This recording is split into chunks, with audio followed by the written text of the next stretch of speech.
right, welcome to Good Day Chicago on our 9 o'clock hour, everybody. Happy Monday. All right, here's a look at some of the stories that we're following for you this morning. If you're missing one very important thing at the airport, you're going to face a fee. Roseanne is going to join us with details on why you don't want to leave home without your real ID. Changes. And of course, it is Black History Month. We're excited about it. Chicago's first poet laureate is creating something special with Lyric Opera of Chicago. He's joining us in studio this morning. I just ran into him in the hall to talk about the world premiere of Sophronia. Plus, the rodents. They're looking for their shadows. One of them saw it, and that is creating conflicting reports. We're going to tell you all about Phil and Willie. What happened while a lot of you may have been asleep. Who do you put more trust in? Oh, it's Woodstock Willie. Woodstock Willie. All right. Until he sees more winter. Speaking of winter, it's been feeling like that for the last 18 weeks. It feels like outside. But thankfully, things are trending in the right direction, Caitlin. A little bit better, yes. Still not a lot of people out there, though. At the bean this morning, surprisingly, you could see some light mist or some snowflakes, actually, along the Wisconsin border early today. But the 20s and 30s, they're back this week for highs. Cold returns on Saturday. Temperatures are going to be dipping down to the low 20s on Saturday, but then we warm up next week, Monday. We could be in the 40s. Satellite radar, as mentioned, you might see a few snowflakes there along that Lake and McHenry border with Wisconsin, but for the rest of us, mostly dry conditions and also mostly cloudy skies. That's one thing that is unfortunate with these more mild temperatures. We're going to have cloudy conditions today. But our 24-hour temperature change, quite a jump. 22 degrees warmer at DeKalb compared to yesterday at this time. 17 degrees warmer in Morris. 13 degrees warmer at the lakefront. That's leaving us in the 20s. Some of us in the upper 20s, like in our southwestern counties, but it feels like we could be in the teens right now.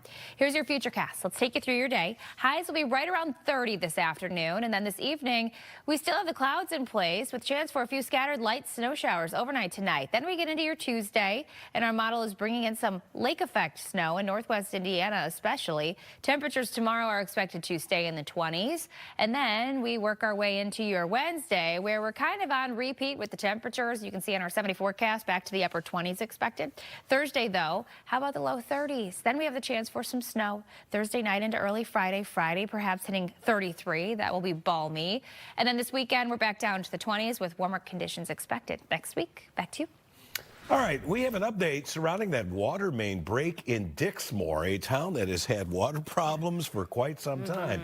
Village president says it has been repaired as of 2:30 this morning. The water main break was at 139th between Dixie Highway and Thornton Road. Water is being tested. Officials will determine whether a boil water order will be made once that testing is complete. Well, after years of pushing back the deadline, the time is up, and you need that real ID to get on a plane. Or be prepared to pay up. There are some exceptions, so Roseanne is at O'Hare to walk us through those. Good morning, Roseanne. Good morning. Most of the people we've talked to today were prepared. They either had their real ID or they had a valid passport or military ID. But what if you are heading to the airport soon and you don't have one of those? Well, you may still be able to board your flight, but it is going to cost you $45. And you're going to need to step aside and fill out some forms. Or you can wait in a big line here. Again, a valid passport or military ID works, but if you don't have one yet, you can still use the Confirm ID system. Now, that system verifies your identity using your name, address, and birth date, and you can do it online at tsa.gov. You should do that and pay the $45 fee before you even head to the airport. Now, otherwise, you're going to end up in that special line, and you can get it here at the airport. The Confirm ID, we want to point out, is only valid for 10 days. So, meaning if your trip is longer than 10 days, you're going to have to pay that fee again to come home.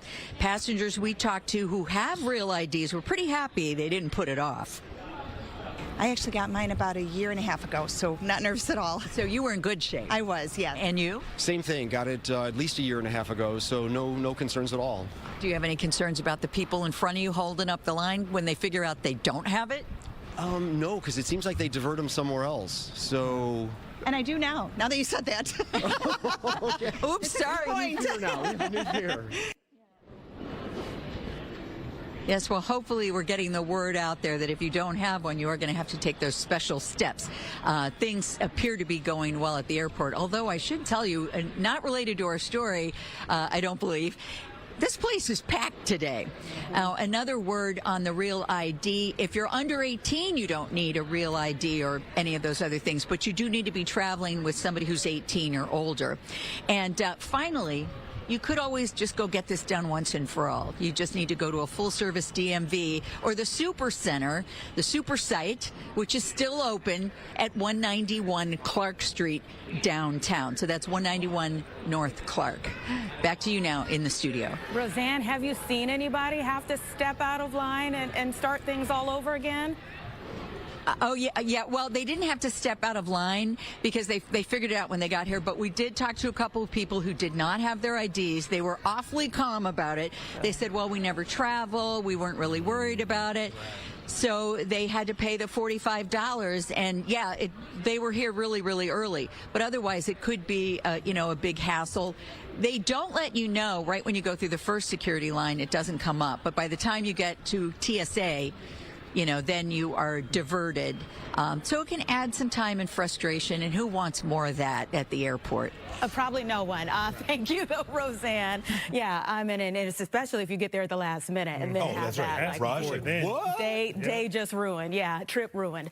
Today, a 5-year-old boy detained by ICE officers last month in Minnesota, back home after a trip to Texas. Liam Ramos and his dad, who is originally from Ecuador, were released from a family detention center in Texas on Sunday.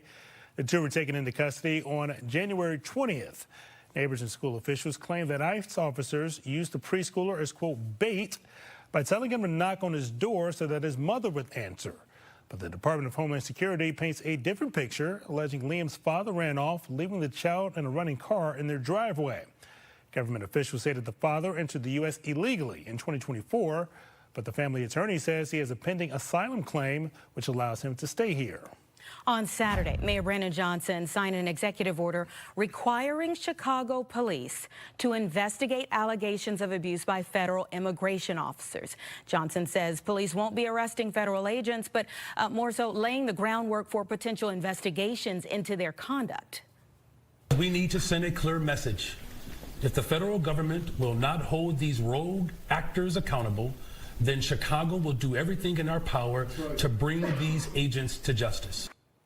The executive order comes after federal agents shot and killed 2 protesters in Minneapolis over the past 3 to 4 weeks. During the Midway Blitz, ICE enforcement surge in our area last year, 2 people were shot, 1 fatally. Johnson says the executive order will give police the power to go back and investigate those shootings as well. Well, let's take a look at our nation's capital this morning. It's been super chilly there as well. A partial government shutdown, though, will run until at least tomorrow, if not longer. The shutdown went into effect Friday when lawmakers failed to pass a funding bill by the midnight deadline.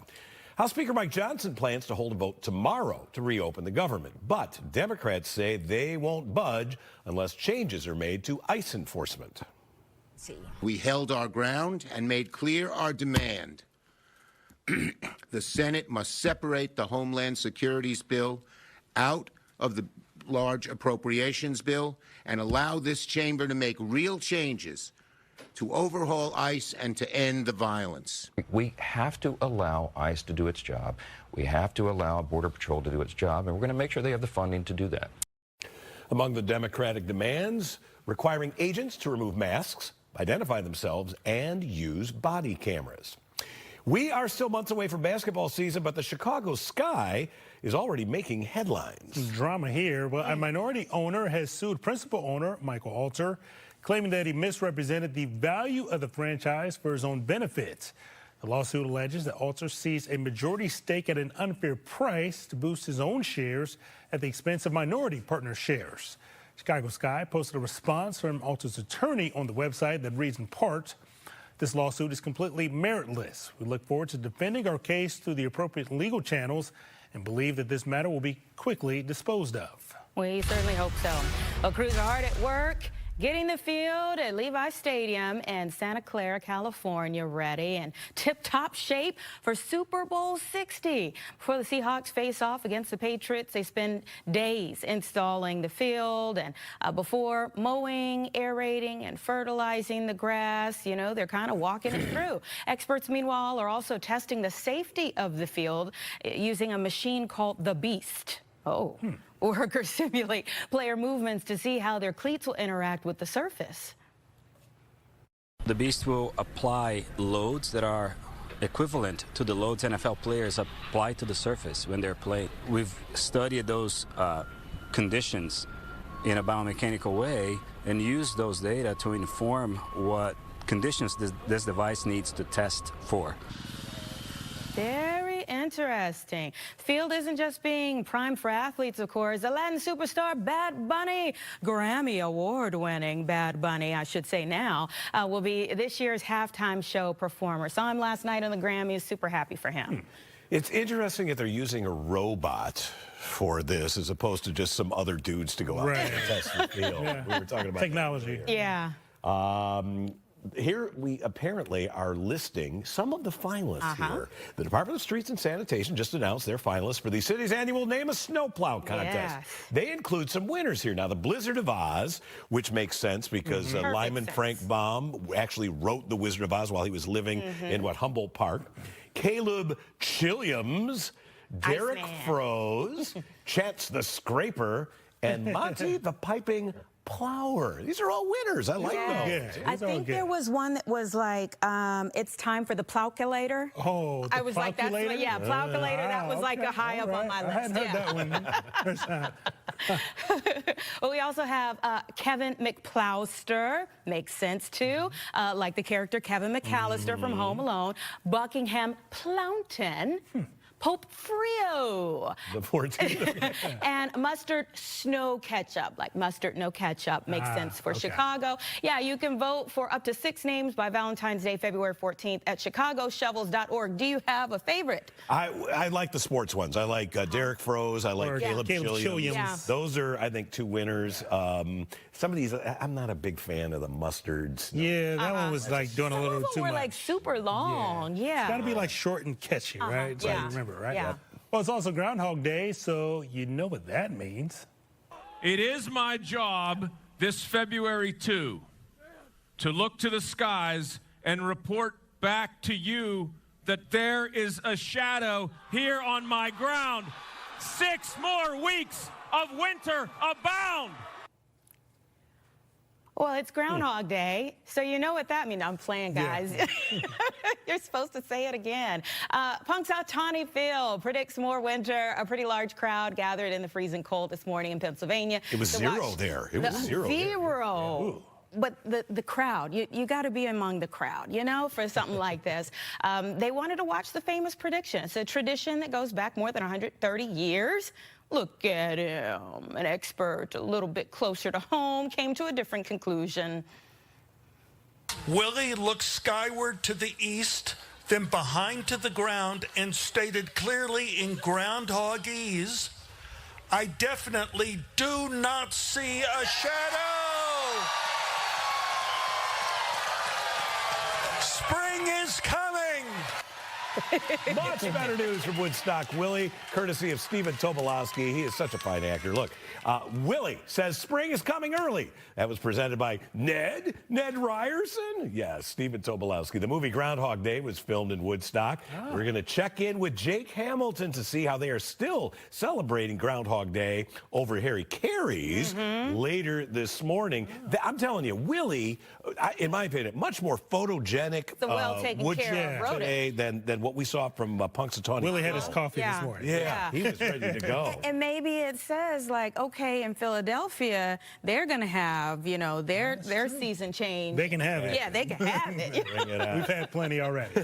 All right, as we head to break, we want to remind you the Chicago Bears, they are hosting their 37th annual coat drive. Bears, along with Jewel Osco, the Salvation Army, and Sherway Movers, are asking for all of your coat donations to drop them off at any participating Jewel Osco now through February the 16th. You can find more information online at chicagobears.com/coat drive. Time now 9:14. We'll be right back.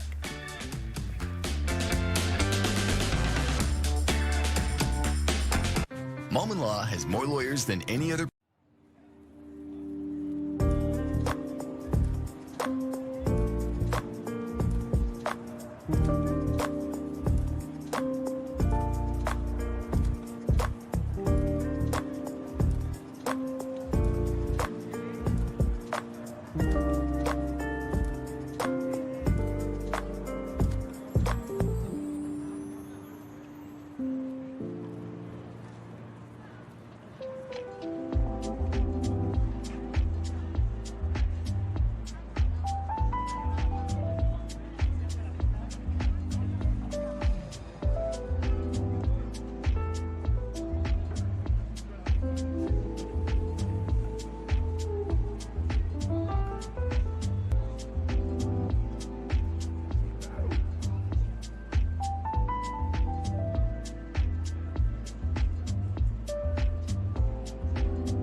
Welcome back on this Monday morning. Still a lot of snow out there, but good news, we got the 30s on the way, even potentially a little bit later on today.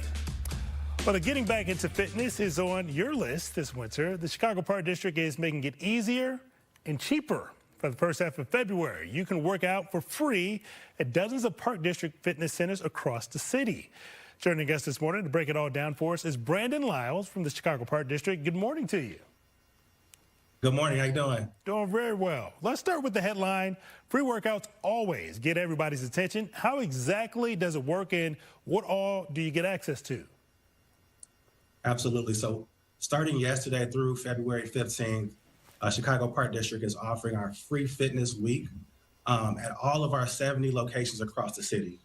All you have to do is walk in and register. You can register online at chicagoparkdistrict.com, or you can register in person. There's no need to sign up or put a credit card down. You can just register and start working out right away. I can see somebody behind you getting those tricep raises in this morning. So after the 15th, what are some of the membership options if people want to keep coming back after this free trial? Yeah, so we have a few membership options. One membership option is you can do a single park membership where you can work out at your local park, or if you like to move around a lot, you can do a Gold Pass membership, which gives you access to any and all of our 70 locations across the city.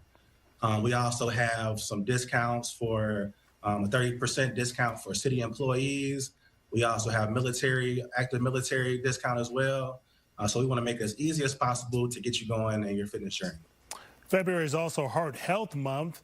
What should our viewers know about some of the screenings and wellness events as well? Absolutely. So with Heart Health Month, we just want to bring awareness to cardiovascular disease, and we want to be a resource to help combat that. So with that being said, we have several opportunities at events across the Park District this month. And at those events, you have an opportunity to get a free health screening.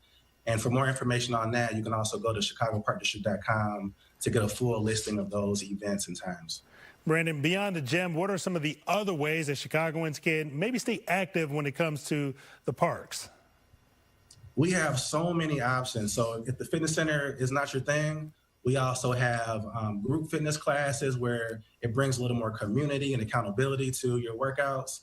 We also have pools at a lot of our locations where you can do lap swim. And we just have a lot of different walking paths and trails and bike paths. Just pretty much whatever you're looking for, we're going to have something for it. Group fitness classes include boot camp, yoga, cardio, kickboxing, you name it. And Brandon, if somebody's looking to sign up, what is the best way that they can get in contact?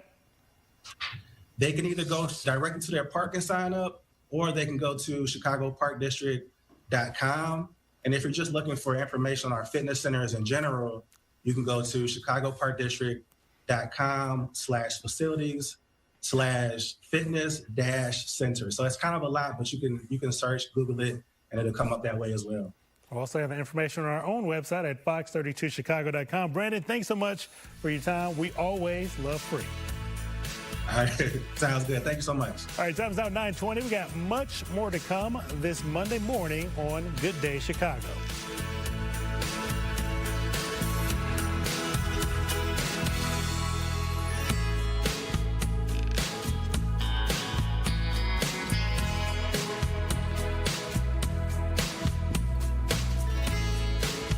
Stream Good.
Welcome back. Hope your Monday's off to a beautiful start. Still a lot of snow out there. It's not melting just yet, but potentially could a little bit later on this week with temperatures in the 30s. But the Grammys were star-studded last night, and one global superstar made some history. And the Grammy goes to Bad Bunny. Debby Ramos was making Grammy history last night, causing this moment where Bad Bunny really just had to take it all in. It was the first Spanish language album to win Album of the Year. Earlier, when Bad Bunny won Best Urbana Music Album, he immediately spoke out against ICE on Sunday. He will be performing during the Super Bowl halftime show. I loved all the moments where Trevor Noah went over to him and tried to get him to like sing a little bit, and they were like, contractually, he can't do any performances right before the Super Bowl. Yeah, he's like, come on, just give me a little bit. He even brought out a band. He's not the only Super Bowl halftime performer to win last night. Kendrick Lamar and SZA won Record of the Year for their song Luther. What a moment that was with Cher. Bless her heart, okay? Because Cher is the, you know, diva. But she had this moment where she said, Luther. And they were like, okay, are we supposed to go up on the stage? Because she didn't say their names. Yeah. It also won Best Melodic Rap Performance. Billie Eilish won Song of the Year for her hit Wildflower. Well, in the pop category, Lady Gaga won Best Pop Album for her project Mayhem. Best Pop Solo Performance went to Messy by Lola Young. And Best Pop Duo or Group Performance went to Defying Gravity by Cynthia Erivo and Ariana Grande. Beautifully Broken, Jelly Roll! Jelly Roll right there won Best Contemporary Country Album for Beautifully Broken. That was one of three Grammys that Jelly Roll won. Really During his acceptance speech, leaned heavily into his Christian faith. He also won Best Country or Duo Performer with Shabuzi for their song, Amen. Among some of the other winners in the country category, Best Country Song went to Bitin' List by Tyler Childers. And Best Traditional Country Album went to Ain't In It For My Health by Zach Top. Also give credit to Reba McEntire for a beautiful start to the In Memoriam performances that took place. She was amazing. Director Steven Spielberg just earned his first, can you believe it, first Grammy Award of all the films that he's put together, the scores that went with them. He received the award for his documentary Music by John Williams. Spielberg also has an Emmy, an Oscar, and a Tony. EGOT. Yes, that is his new status. Spielberg is one of only 21 people who have won all 4 major American Entertainment Awards, including our very own Chicago's own Jennifer Hudson. That is correct. And speaking of Chicago's own, let me give a couple shout outs, okay? Because every time, most of the time that somebody was getting their Grammy, if you saw like a very svelte woman with very large hair, it was beautiful. That was Sharon B, Chicago's own Sharon B. She's here very frequently in the city. And also to Buddy Guy. He got his 9th Grammy Award last night. Yep. Good for him. Yeah. We're going to break down more of the Grammy winners a little bit later on this hour. We'll be right back. Fox 32 News is brought to you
Welcome back. It's just about 9:30, and there's some new changes to the SNAP program, and a lot of people are going to be impacted here in Illinois. Saquon is live this morning with some of the changes and what to expect. Say. Hey, good morning, guys. Yeah, this could have some major impacts for sure. Right now, 42 million people across the country rely on SNAP benefits just to put food on the table. And if you remember, at the end of last year, those SNAP recipients already kind of started feeling the impacts after losing access to those benefits during a government shutdown, which ultimately were later restored. Now, President Trump's so-called One Big Beautiful Bill, which passed last summer, essentially makes it harder for people to be eligible for SNAP with stricter work requirements. Under that bill, $186 billion in SNAP funding were also cut through the year 2034. So here are the new work requirements now in effect. Anyone between the ages of 18 and 64 must either work, volunteer, or participate in some sort of work or educational training program for at least 80 hours a month. Under previous rules, that maximum age for these work requirements was 54. Now, veterans, young adults who grew up in foster care, and people experiencing homelessness are no longer exempt from work requirements like they used to be. And people in the U.S. under asylum and refugee laws are no longer eligible for SNAP benefits at all.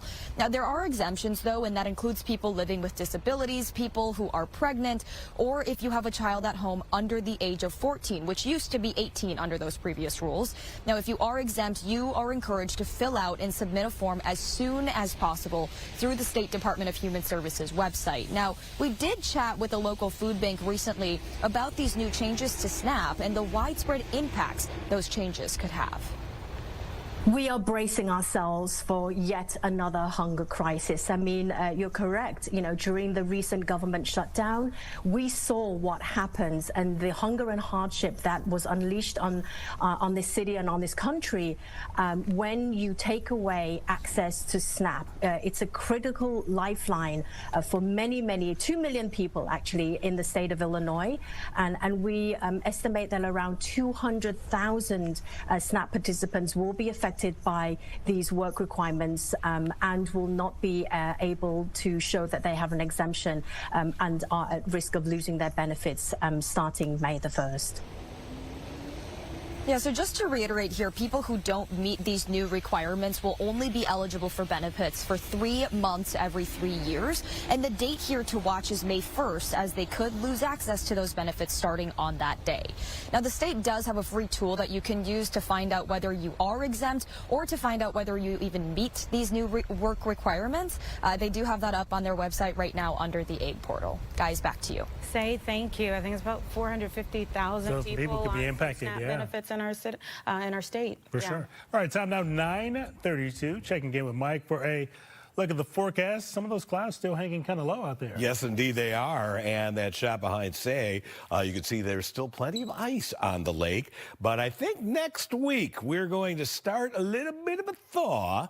After what has seemingly been way too many days in a row of below freezing temperatures. By the way, Chicago's record for most consecutive days of 32 or below is 43, set mostly in early 1977, started in December of 76. Here's where we are now, which is about where temperatures have been all morning long. It's 24 at O'Hare, 25 at Gary, LaSalle, Peru, you're at 27. You have a fighting chance of hitting 30 there. I'm going to go with upper 20s in the city, which is still a lot better than it has been. All the temperatures this week, while a little colder than normal, are much warmer than they were last week. Look at the difference today versus yesterday at 9 a.m. About a 10-degree bump in Chicago. We've got a 13-degree rise at Woodstock, even more dramatic is the warm-up at Morris. We're at 16 degrees warmer. How about Benton Harbor? A 21-degree rise from yesterday. We had a couple of very light snow showers overnight and some freezing drizzle. There are still some flurries in southern Wisconsin. I'm going to keep them in my forecast today. Not going to see any accumulation from that, but it may delay the clearing that our model is advertising coming in here maybe as early this afternoon. I think your best chance of getting a little bit of sunshine will be, say, Kane, Kendall, DeKalb County, and points west this afternoon. And then this evening, I think we'll go to at least partly cloudy. Later tonight, a little weak disturbance comes through here. That will be producing some very light snow showers, maybe enough to recoat the ground in a couple of spots. During the day tomorrow, we have lake effect, not like the lake effect that we saw at the end of last week into the weekend. This is more spotty stuff, maybe a half inch of accumulation parts of Lake and Porter County, but this will continue into the early morning hours of Wednesday before letting up. Wednesday will be a little bit colder here than today and tomorrow, but then we have a couple days where it might get to 30. Today close, mostly cloudy, could be a flurry. West winds at 5 to 15. Tonight, a light snow shower, especially after 10 o'clock. Not a big deal with that, 16 degrees. In fact, I have no big snowstorms in sight. None of this super cold Arctic air that we've had seemingly endlessly for the past couple of weeks. Just a few light snows here, including one Thursday night into Friday. Does get colder over the weekend, but after that, next week, it is looking mild. I think we have a bona fide thaw on the way with some highs in the 40s. Let's look at three very lovely photos. This is a beautiful moonrise. We had a full moon yesterday. Chris Rusnak giving us a look at that. This was in Hampshire. This is called the Belt of Venus. I've mentioned this feature many, many times. And below that, this blue area, that is the shadow of the Earth actually hitting the atmosphere. Chris Rusnak, very nice shot there. Second photo from Jackie Claus giving us a gorgeous winter sunset amid some stratocumulus clouds there. Still quite a bit of snow on the ground there where you are, Jackie. And how about this? We have Groundhog Day. If you missed it, I love this graphic. I love this graphic. Do you know another name for a groundhog is a whistle pig because of the sound that they make? Punxsutawney Phil and Woodstock Willie, they've already given their predictions. Well, what's going on over at Navy Pier? They're celebrating the holiday with an Animal House twist. Jake Hamilton is there, and I can't wait to hear about what are they doing over there at Harry Carey's. Mike Kaplan, this is going to be something special, and I'm glad you tossed to me because I know you will appreciate this. Listen, let's be honest. 365 days a year is the perfect time to celebrate Chicago's own, the late, great Harold Ramis, creator, writer, director of some of the greatest films of all time. And a lot of times today, people are going to be press and play on this film right there. That's Bill Murray's Armani coat from Groundhog Day. But today, on the third annual the Harold Ramis Day celebration at Harry Carey's at Navy Pier, there's another film that we're going to be paying tribute to. That one right there, his earliest film. I'm going to use the M word, guys. Masterpiece that is Animal House. And get this, guys, we have two of the stars of the film, Martha Smith, James Doughton. Guys, good morning. Come on over. We want to say hello to you. Oh, we're coming in for a hug. I love you guys already. Good to see you. Good morning, guys. First of all, I got to say, we often talk about Harold Ramis as, a writer, a director, a great storyteller. But whenever I speak with people who knew him personally, as you guys did, the stories I hear about just how good of a person he was. Yeah, now, here's a funny thing about Harold. Harold was there in spirit. He was not on the set when we shot this. He was in the Greek islands. Wow. We were in the Must be nice. We were in the Greek fraternities. But he was living and breathing through that script as he is all these years later, all these decades later. So I personally didn't get to know him in that way, but I got to speak his words, which is an honor beyond belief. I feel like getting to say those words that he put pen to paper, like you kind of get to know him in that way. Yes. You do. And the first time I met him was at the first time we saw the film. It was the Directors Guild, and he came up to me. He was all bright-eyed, big smile. Both of us were very excited. We were about to see it for the first time. And he was delightful. That was the only time I met him. But I loved his work. I loved being part of that ensemble. We were a family. We had a great time. We're always glad to see each other. So it was really a nice experience. I'm fascinated with this idea of seeing Animal House for the first time before really anyone had seen. These days, we use the word classic to describe it, and rightfully so. But that first screening, was there ever that fear of, what if people don't like this? During the shooting, there was, all of us sort of thought, well, at least I did, I think most of us did, this is just a little film. It's going to go straight to video, which we said in the day, right? But John Landis, our director, sent these little classic film postcards to our mailboxes at the hotel every day saying, we are making a classic film. Really? And we were like, yeah, right. I got Laurel and Hardy. But the first time I saw it, it seemed different from what we shot. You put it together, it seems different. The second time was at the National Theater in Westwood. College audience, raised the roof. rolling in the aisles. I've never heard so much laughter in my life. I thought, oh my God. Lines around the block. I'm in a hit. I'm in a hit.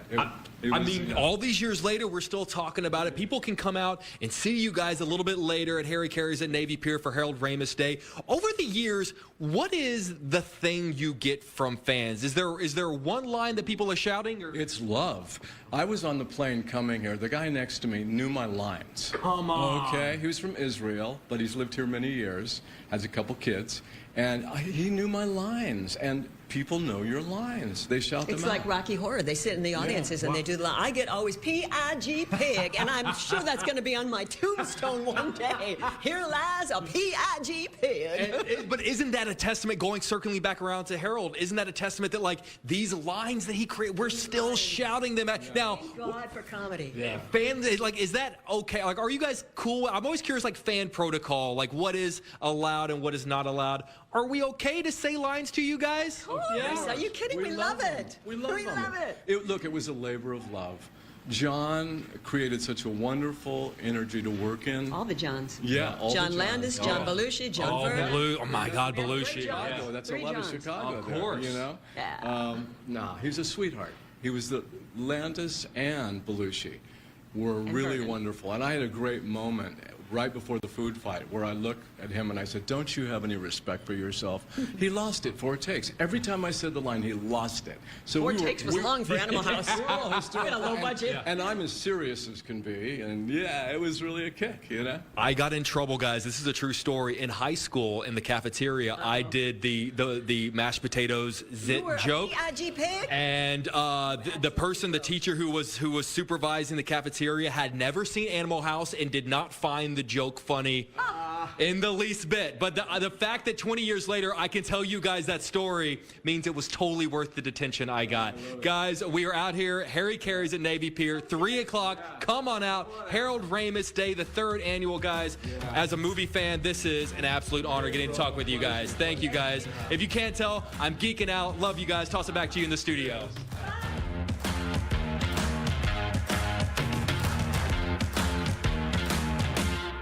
Save big on everything for your next project with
welcome back, everyone. 9:43 as we give you a live look outside with those clouds just hanging over the city there. Cold, cold, cold, but not as cold as it has been. Maybe we're on the upswing. We'll talk a little bit more about it later. But he is an artist, an educator, and a trailblazer. So we want to get to Avery R. Young right now. He made Chicago history as the city's first ever poet laureate. And this morning he's preparing for the world premiere of his show, Saffronia, at the Lyric Opera. Avery, welcome back. Hey, good to be here. Come on now. Black History Month. Black History Month, yes. Love having you in here. You have so much good energy. Yes, I try. I love to see that you're, involved in this now, this operatic project. Yes, opera. Proper opera. Proper opera. How does it feel to be working with the Lyric Opera on this? It's great. We've been doing this for 5 years. It's right in the middle of the pandemic. Got a call to write a libretto for Twilight Gods, and then Anthony asked, "Do you have a story you want to tell through opera?" And I'm like, I absolutely do. So yeah, so it's been really great. It's just the poet to librettist transition is really easy. We're both dealing with the same economy of language, and I get to create this opera with music that I keep telling people it's not going to be chocolate covered Mozart. But it's not at all.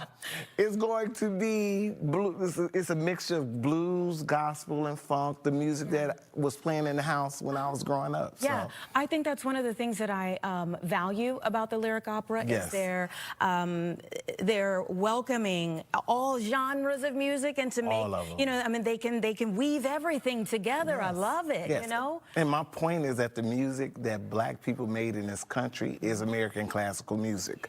So that is why I'm so excited to have this. So people, it's not gonna be ooh, it's gonna be more we gonna get down. It's gonna be all right. It's gonna be all right. Walk me through like the evening when people come out, because they're gonna come out, Come on now. So walk me through the evening, and don't give everything away, but give a little bit of like what people will see, some of the things that you tried to do in creating this.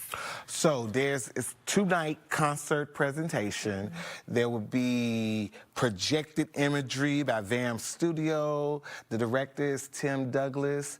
We are in the middle of Mississippi, coming back to, a family, the Book of Family has come back to Mississippi to lay the ashes down of the patriarch of the family. And it kind of tells the story of how this family ended up in Chicago, which is the Great Migration. The Great Migration. Yeah. And so I thought it was a really important story to tell because it's an American story to tell. It's definitely a Chicago story to tell. Absolutely. And once we are at this 250-year anniversary of America, it's really important to tell this story about how black people are all across this great country. So it's a good time. Yeah, and just tell me, I mean, if you're the first poet laureate of the city. Yes. And what that experience, like going into year 2, having had that kind of boost, what it's been like for you.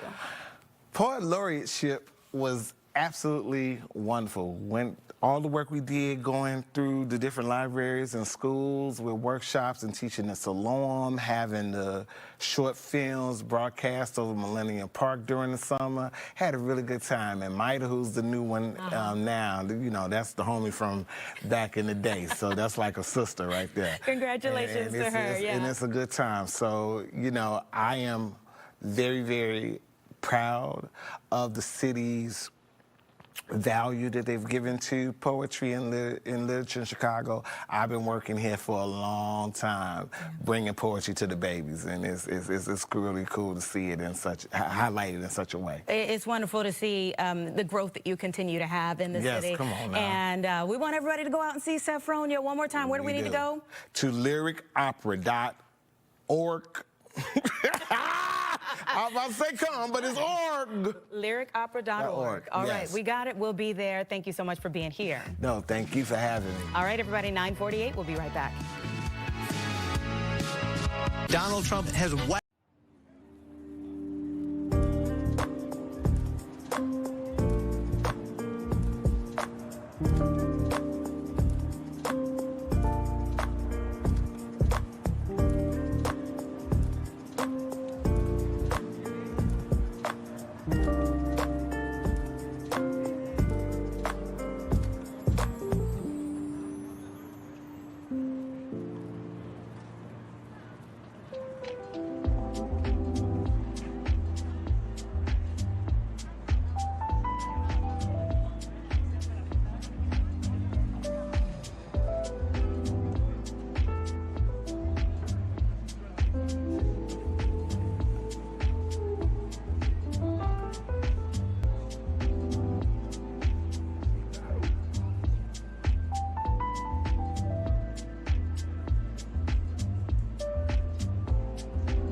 Well, as promised, we're taking a look at more of the Grammy winners from music's biggest night.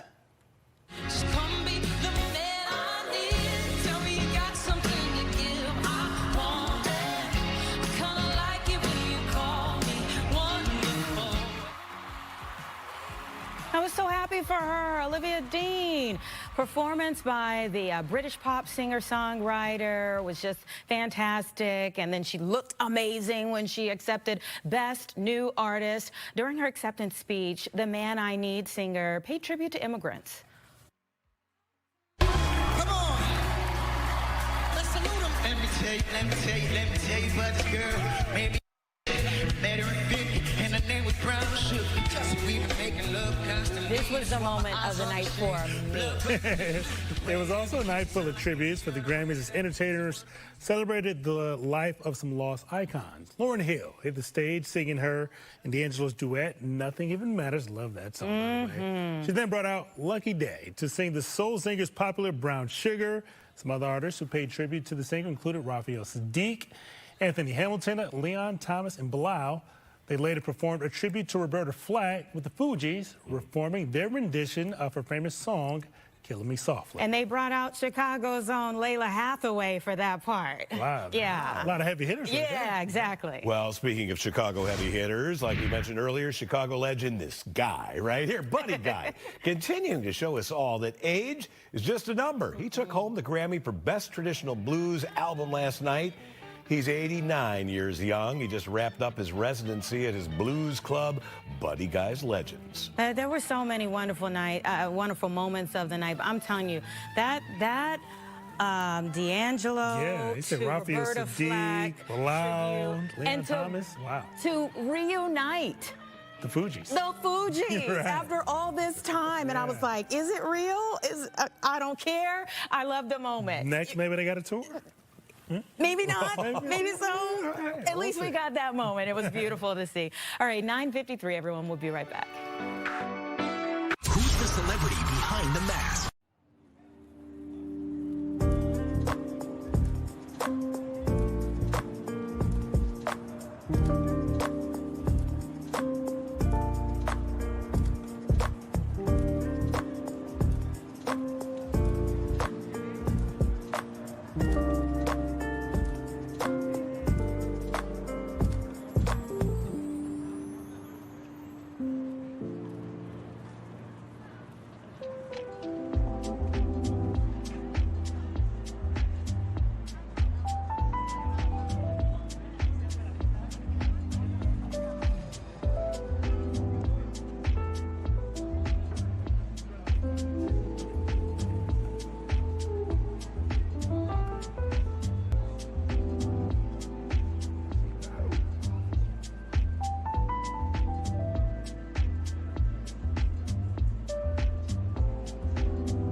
Happy Monday, everybody. Anthony Ponce here alongside Caitlin Cody. Got a jam-packed hour Chicago now coming up in just a few minutes, including how digital fatigue is impacting what events look like in the year 2026. Yeah. Digital fatigue. The cell phones down. Also, it's almost signing day for the Chicago White Sox's ACE program. So we're going to be learning more about how this program is changing lives for local youth. Okay, we got that. We are going to run through all of the nominees for this year's Name a Snowplow competition. We're also going to discuss higher home prices to start the year. It's not looking good. Not looking good to start the year. We're going to speak with Matt Laracy, friend of the show, real estate expert. That's all next, coming up on Chicago Now.